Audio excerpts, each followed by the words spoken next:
Hello friend, egg masala ப்ரெட்டும் curd masala ப்ரெட்டும் எப்படி செய்யுதுன்னு பார்க்கலாம். இந்த ரெண்டும் பார்க்கவே கலர்ஃபுல்லாக இருக்கும், டேஸ்ட்டும் ரொம்ப சூப்பராக இருக்குங்க. தயிரை வச்சும் எக்கை வச்சும் நம்ம செய்ய போகிறோம். நம்ம தயிரை வச்சு ஃபஸ்ட்டு செய்கிறத பார்க்கலாம். இது டேஸ்ட்டும் ரொம்ப நல்லாயிருக்கும், செய்கிறதும் ரொம்ப ஈஸியாக செஞ்சிடலாம்.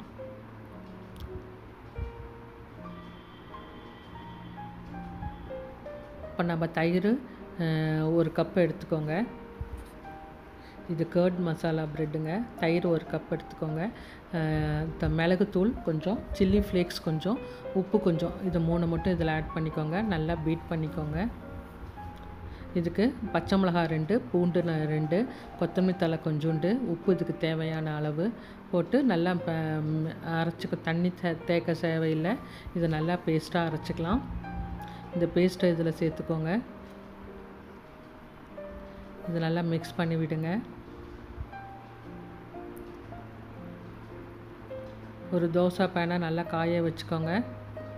இந்த ப்ரெட்டை இந்த இதில் டிப் பண்ணி நம்ம இதில் போட்டுக்கலாம். அதே போல் எக் மசாலா ப்ரெட்லேயும் ஃபஸ்ட்டு எக்கை உடச்சி ஊற்றிக்கோங்க. ஒரு எக்கை 1/4 டம்ளர் பாலை மிக்ஸ் பண்ணிக்கோங்க. அதே மாதிரி அந்த மிக்ஸையும் இதில் ஆட் பண்ணிக்கோங்க. Green chilli 1, garlic 1, coriander leaves கொஞ்சம், உப்பு கொஞ்சம், இதை மட்டும் நல்லா பேஸ்ட்டாக அரைச்சி அதை இதில் ஆட் பண்ணிக்கோங்க. இந்த 2 கலவையும் ரெடி ஆகிடுச்சு.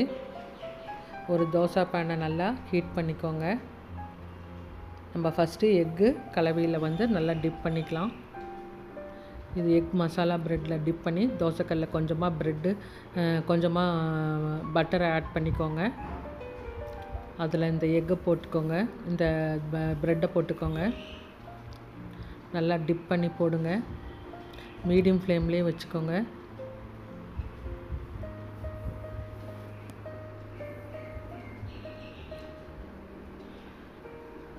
ஒரு சைடு நல்லா வெந்த பிறகு அடுத்த சைடு திருப்பி போடலாம்.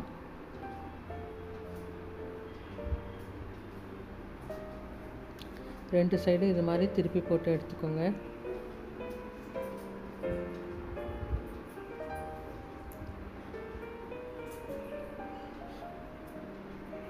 இது நம்ம மீடியம் ஃப்ளேம்லேயே வச்சு செய்யலாம், இல்லைன்னா நம்ம பிடிச்சிக்கும். அதில் டேஸ்டியான எக் மசாலா ப்ரெட் ரெடி ஆகிடுச்சு. இப்போ கர்ட் மசாலா ப்ரெட் எப்படி பண்ணுறதுன்னு பார்க்கலாம். அந்த கர்ட் கலவையிலேயே இந்த ப்ரெட்டை டிப் பண்ணி பட்டர் கொஞ்சம் அப்ளை பண்ணி அது மேலே ப்ரெட்டை நீங்கள் போடுங்க.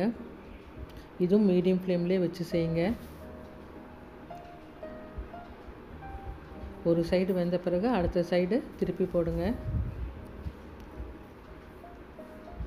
கொஞ்சம் நல்லா வெந்த பிறகு அடுத்த சைடு திருப்பி போடுங்க. சிம்மில் வச்சே செய்யுங்க. இதை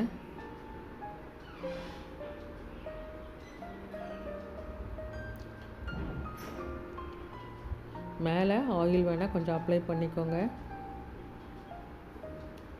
கர்ட் மசாலா ப்ரெட் ரெடி ஆகிடுச்சு. இந்த ரெண்டுமே டேஸ்ட்டு ரொம்ப நல்லாயிருக்குங்க. பார்க்கவும் நல்லா கலர்ஃபுல்லாக இருக்கும், டேஸ்ட்டும் ரொம்ப நல்லாயிருக்கும். நீங்களும் இது மாதிரி செஞ்சு பார்த்துட்டு உங்கள் கமெண்ட்ஸை சொல்லுங்கள். தேங்க்யூ ஃபார் வாட்சிங்.